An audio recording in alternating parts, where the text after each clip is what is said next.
Good morning all of you. कैसे हो भाई? आप सभी का सेल के लेक्चर नंबर 5 में फिर से स्वागत है। Welcome to my new video, my new lecture. तो स्टूडेंट्स, हमने केंद्रक तक बात कर ली थी, डीएनए आरएनए तक बात, डीएनए के बारे में बता दिया था। अब आज बात करेंगे आरएनए से।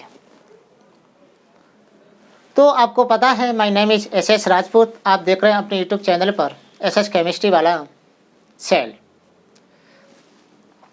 तो मैंने बहुत कुछ बता दिया सेल में। आपने अगर पहला लेक्चर देखे हो तो लेक्चर नंबर 4 में सेल के बारे में ही बताया है। लगभग एक लेक्चर और आएगा, ये पूरी सेल कंप्लीट हो जाएगी। यहाँ से क्वेश्चन एक भी बाहर नहीं निकलेगा। जैसे बताया था, कोशिका की खोज रॉबर्ट हुक ने 1665 में, जीवित कोशिका की खोज एंटोनी लीवन हुक ने की थी। टोडो ब्रिचो ने 1855 में बताया कि पूर्ववर्ती कोशिका से नई कोशिका का निर्माण होता है। फिर इसके बाद स्वान एंड स्लाइडेन ने कोशिका सिद्धांत दिया 1839 में। केंद्र की खोज रॉबर्ट ब्राउन ने 1831 में की थी। इसके साथ ही साथ बहुत सारे थे। और इसके बाद केंद्र के कुछ भाग थे, जैसे केंद्र का झिल्ली, क्रोमेटिन थी, केंद्र का द्रव्य था और केंद्र का थी। इनके बारे में बात की थी। केंद्र का तुम्हारी थी, उसे ये क्या है कि कोशिका विभाजन को शुरू करती है। इसके साथ ही साथ हमने कोशिका झिल्ली और कोशिका भित्ति के बारे में भी बताया था। और हम डीएनए की बात कर रहे थे। फिर डीएनए मॉडल द्विकुंडलित तो होता है, इसको 1953 में बार्सर क्रिक ने दिया था। तो इसके साथ ही साथ और हम बात करते हैं आगे। अब बात करते हैं पहले न्यूक्लिक अम्ल की बात करते हैं। देखो भाई, लेक्चर नंबर 5 है ये वैसे जी। चलो ठीक है, आप तो पता ही है आपको। न्यूक्लिक अम्ल,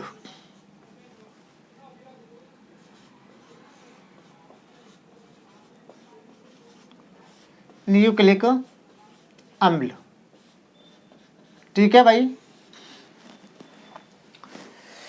चलो थोड़ा सा इसमें मैं इंक डालता हूं। तो भाई न्यूक्लिक अम्ल है, इसकी खोज न्यूक्लिक अम्ल की खोज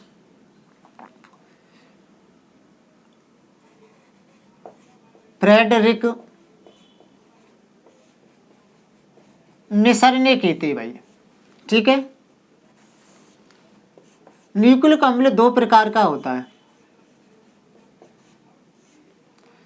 दो प्रकार का कौन कौन सा? एक होता है डीएनए, एक होता है आरएनए। डीएनए का पूरा नाम डीऑक्सी राइबो न्यूक्लिक अम्ल, डीऑक्सी राइबो न्यूक्लिक अम्ल। इसका होता है राइबो न्यूक्लिक अम्ल, न्यूक्लिक अम्ल, ठीक है भाई। अब बात करते हैं डीएनए के बारे में। नाम पूरा बता दिया, खोज बता दी किसने की? फ्रेडरिक मिसर ने की थी। अब बात करते हैं डीएनए की संरचना ऐसी होती है द्विकुंडलित। अच्छी सी बना दे।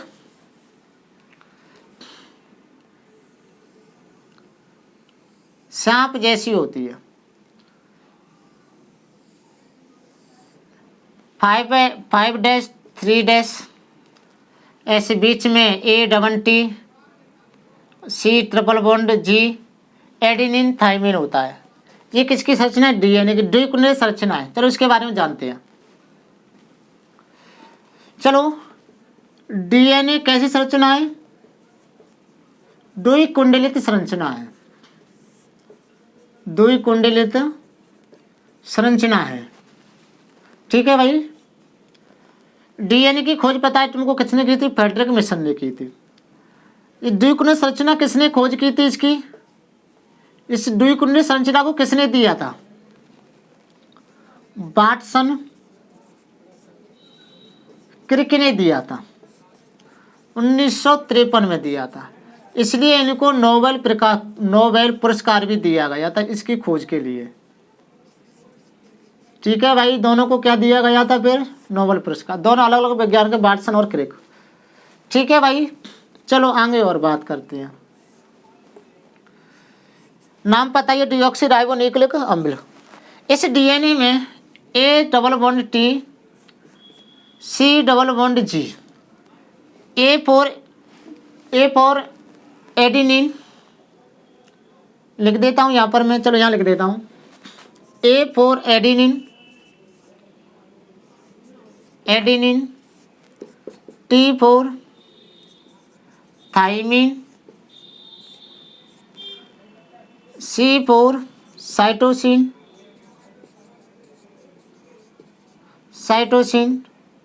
जी फॉर ग्वानोसिन या ग्वानिन। ठीक। और क्वेश्चन बनता है कि एडेनिन थाइमिन के मध्य में डबल बॉन्ड पाया जाता है, ग्वानिन और साइटोसिन के मध्य में ट्रिपल बॉन्ड पाया जाता है। इतनी बात आपकी समझ में आ गई होगी बिल्कुल। ठीक है भाई, समझे बातें कि नहीं समझे?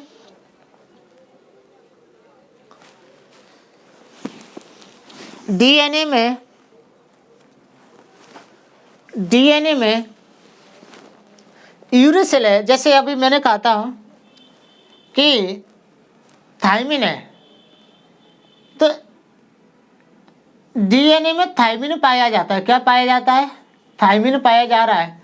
बट स्टूडेंट, आरएनए में थाइमिन नहीं पाया जाता है, इसकी जगह पर यूरेसिल पाया जाता है। यू क्या पाया जाता है? यूरेसिल, यू पाया जाता है। ये विशेष ध्यान रखने की बात है कि डीएनए में थाइमिन पाया जाता है, बट जो आरएनए है उसमें थाइमिन नहीं पाया जाता, उसमें यूरेसिल पाया जाता है। ठीक है भाई, बोलो समझे कि नहीं समझे? बहुत बढ़िया, समझ गए तो चलो आगे बात करते हैं भाई।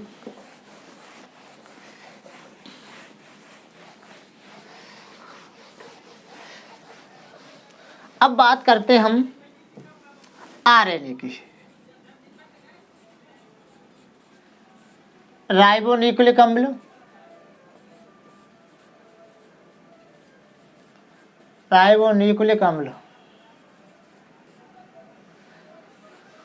क्या पूछ रहे हो भाई? कितनी बार बताए तुमको जीवित कोशिका की खोज एंटोनी लीवन ने की थी? अरे गधा, वो तो मैंने पहले भी बता चुका हूं कि एंटोनी लेवासियर अलग है। एंटोनी लेवासियर, अब क्या कहें, यहाँ पर भी पढ़ा रहे हैं। बच्चे कहेंगे ऑनलाइन वाले कि क्या सर, कैसे क्या, ऑफलाइन भी बेचे यहाँ पर, है ना बेटा। एंटोनी लेवासियर केमिस्ट्री के जनक हैं और एंटोनी लीeuwenhoek माइक्रोबायोलॉजी के पिता हैं। ठीक है, जीवित कोशिका में खोज की थी शुक्राणु में। मानव प्रजनन की सबसे छोटी कोशिका शुक्राणु है, सबसे बड़ी कोशिका अंडाणु है। ठीक है भाई, चलो राइबोन्यूक्लिक अम्ल हो गई। चलो भाई आगे बात करते हैं राइबोन्यूक्लिक अम्ल के बारे में।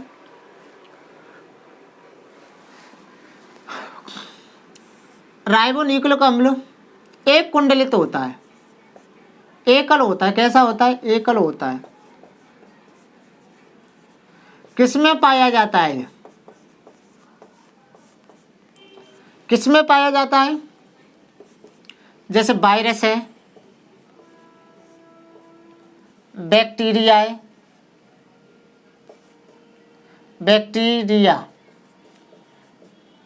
जरूरी नहीं है, कुछ ऐसे वायरस भी हैं जिनमें डीएनए पाया जाता है, बट ज़्यादातर वायरस बैक्टीरिया में क्या पाया जाता है? आरएनए पाया जाता है।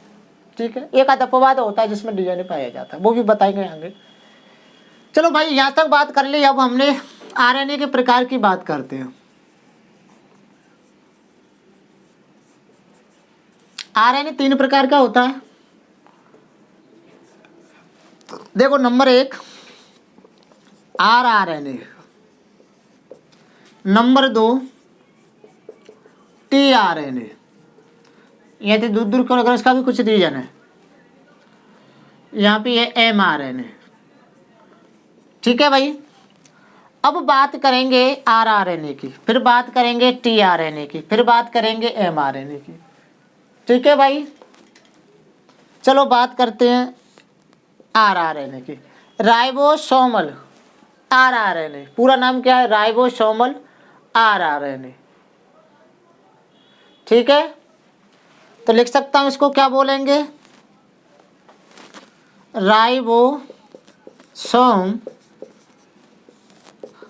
Ribonucleic acid. ठीक है, RNA की तो आपको पता ही है।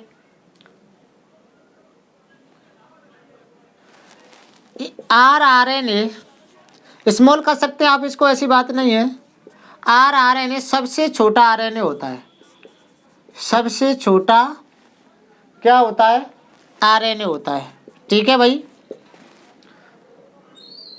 और RNA सर्वाधिक पाया जाता है। जो RNA है ना, कैसा पाया जाता है? सर्वाधिक पाया जाता है। बोलो, कोई डाउट है किसी को? राइबोसोमल RNA कहते हैं RNA को। RNA सबसे छोटा होता है, RNA होता है, यहाँ लिख सकता हूँ, ले होता है।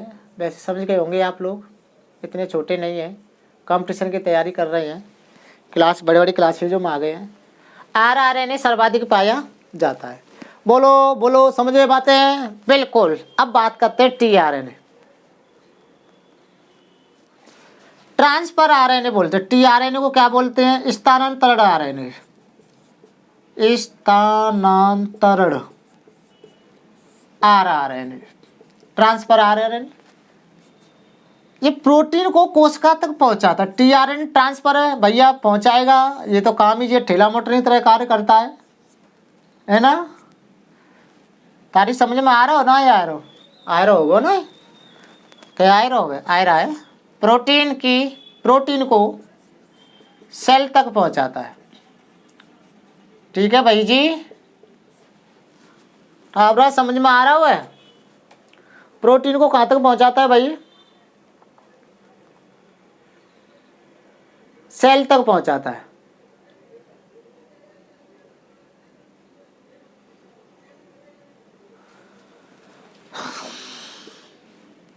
प्रोटीन में क्या होते हैं बताओ? प्रोटीन में अमीनो एसिड होते हैं। प्रोटीन में अमीनो एसिड होते हैं, इसलिए मैं इसको ए लिख देता हूँ। ठीक है, अमीनो एसिड का स्थानांतरण करता है। ठीक है, प्रोटीन में भी किसका? अमीनो एसिड का स्थानांतरण करता है। फिर भाई ये tRNA है, ये सूचनाओं को ट्रांसफर करता है। किसको? सूचनाओं को स्थानांतरण करता है। क्या करता है? स्थानांतरण करता है। ठीक है भाई, अब बात करते हैं mRNA। mRNA को जो मैसेंजर RNA बोलते हैं। mRNA को मैसेंजर RNA बोलते हैं, यानी कि संदेश वाहक। मैसेंजर, संदेश वाहक। कैसा RNA है? जो संदेश वाहक। दिख रहा है कोने में? दिख रहा है, चलो। संदेश वाहक RNA। ठीक है, प्रोटीन की सूचना देता है। किसकी सूचना देता है? प्रोटीन की सूचना देता है। भाई संदेश सूचना तो देगा, प्रोटीन की सूचना देता है। बोलो, समझे कि नहीं समझे? बिल्कुल, बहुत बढ़िया, थैंक यू। क्या कह रहे हो? Thank you. ठीक है, बोलो भाई, समझ गए बातें? चलो आगे बात करते हैं। चलो, अगर मैं जल्दी प्रेस कर देता हूं तो उसको दोबारा से पीछे बैक करके भी देख सकते हैं भाई, है ना? अच्छा, वो तो सबसे लास्ट में लगा, सबसे पहले ही मैं साफ कर दिया। अरे मार साहब, रहने दो तो।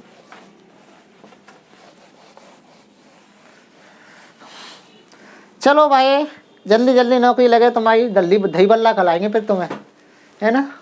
नौकरी जल्दी लग जाएगी तो फिर क्या खिलाएंगे? दही बल्ला। खाए होंगे ना आपने दही बल्ला? हमारे यहाँ तो बहुत प्रसिद्ध है।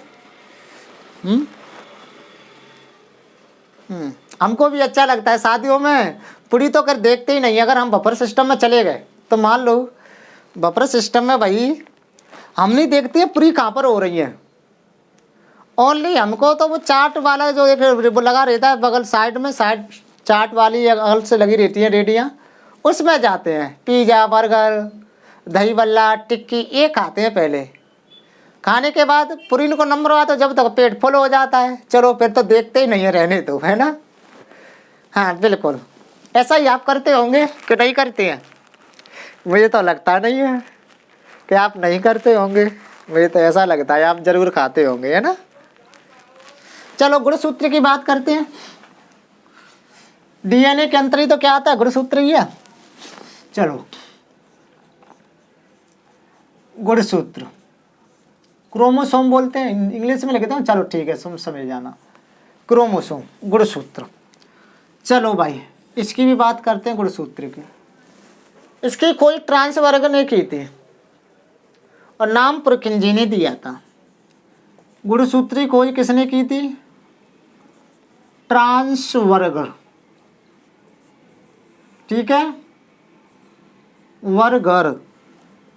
इसका नाम गुणसूत्र किसने दिया था? पुरकंजे, पुरकंजे ने दिया था।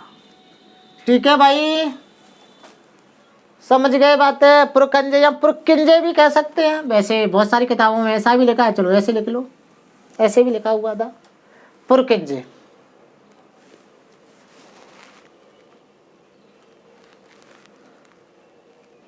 बट इसका जो असली नाम था गुणसूत्र, जो असली गुणसूत्र था वो किसने कहा था? बाल्डेयर ने। किसने कहा था? बाल्डेयर ने। ट्रांसवर्गर ने तो खोज की थी कि कोई चीज होती है, परंतु उसने उसका नाम गुणसूत्र नहीं दिया था।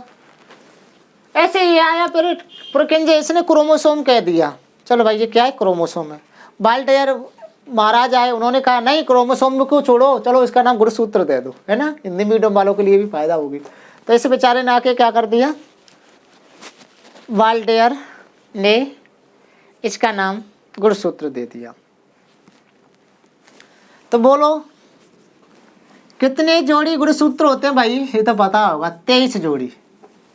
तो संख्या में कितने होते हैं? तो भाई 23 इंटू 2 40 होते हैं। जोड़ी पेयर का होता है, पता होगा आपको। एक जोड़ी में जोड़ी तभी तो बनती है वर और वधू की, है ना।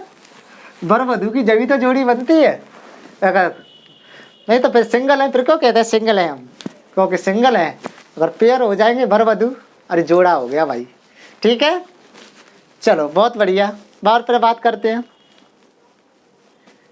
गुणसूत्र विभाजन के दौरान दिखाई देते हैं। गुणसूत्र विभाजन के दौरान दिखाई देते हैं, दिखाई देते हैं। ठीक है भाई, अब क्या करा है? बहुत बढ़िया, अब तो बहुत कुछ हो गया।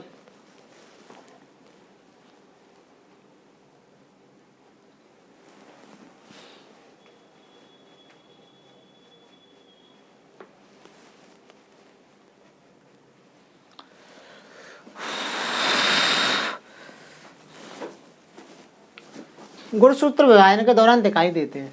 अच्छा कुछ बच्चे हाँ पूछ रहे, बता ही देंगे भाई, चिंता मत करो, तुम्हारा क्वेश्चन सुन लिया, मत बोलो ज्यादा, आवाज रिकॉर्ड हो जाएगी आपकी। गुणसूत्र स्टोन, प्रोटीन व डीएनए से मिलकर बने होते हैं। ठीक है भाई, स्टोन, प्रोटीन और डीएनए से मिलकर बने होते हैं गुणसूत्र। ठीक है सर जी, बहुत बढ़िया आपने बता दिया हमको। गुणसूत्र 2 प्रकार के होते हैं, ऑटोसोम और एलोसोम, 2 प्रकार के होते हैं। ठीक है, दिख रहा है यहाँ से। एक होता है तुम्हारा ऑटोसोम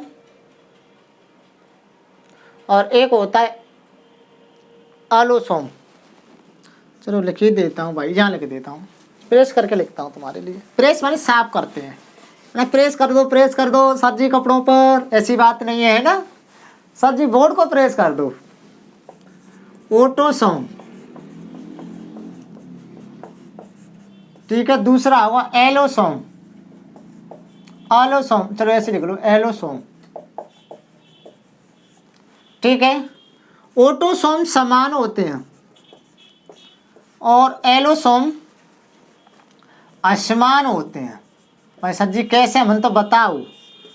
जैसे 22 + XX, तो बोलो दोनों गुणसूत्र समान हुए, XX नहीं हुए? बिल्कुल, इसमें असमान होंगे, X + XY। बोलो दोनों गुणसूत्र समान हुए कि नहीं हुए? बिल्कुल हुए।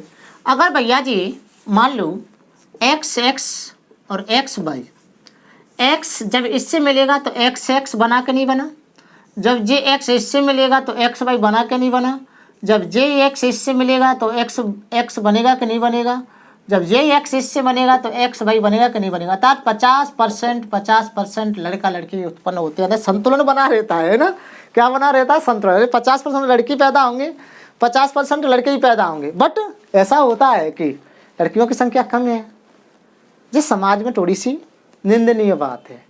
परंतु अब लोग जैसे शिक्षित होते जा रहे हैं, उनमें ज्ञान की थोड़ी सी वृद्धि होती जा रही है, तो अब सबका मेंटेनेशन होने वाला है, मतलब सबकी संख्या बराबर होने वाली है, ठीक है। तो यानी कि समान गुणसूत्र XX गुणसूत्र अब लड़कियों में पाए जाते हैं और XY गुणसूत्र कैसे पाए जाते हैं? लड़कों में पाए जाते हैं। इसलिए अधिकतर समान गुणसूत्र XX होने के कारण लड़कियों की जो शक्ल है एक समान सी लगती है, अपने माता के समान, ज़्यादा मैयों के समान ज़्यादा आ जाती है ना। परंतु लड़कों की कभी देखो दादा के चली जावे, नाना के चली जावे, मम्मी को चली जावे, भाई को चली जावे शक्ल लड़कों की, क्यों? इसके कारण, ठीक है भाई, बिल्कुल। अब थोड़ी सी बात कर देते हैं, जीन के बारे में भी बात कर देते हैं, ठीक है। फिर इस लेक्चर को समाप्त करते हैं। फिर नेक्स्ट लेक्चर में, लेक्चर नंबर 6 में माइटोकॉन्ड्रिया और हथलबक के बारे में पढ़ेंगे, तो हमारी सेल पूरी हो जाएगी, ठीक है। फिर 2 एक लेक्चर आएंगे, वो आएंगे सेल चक्र, और उसमें आएंगे विभाजन, कोशिका का विभाजन और कोशिका का चक्र, ठीक है। तो बात करते हैं जीन। कुछ नहीं है, जीन है तो जीना है, तो जीन के कारण ही मजा है ना। जीन की खोज जॉनसन ने की, जॉनसन ने। इसकी खोज किसने की भाई जी? जीन की खोज जॉनसन ने करी, ठीक है सर जी, बताओ। आनुवांशिक की इकाई है, आनुवांशिक की इकाई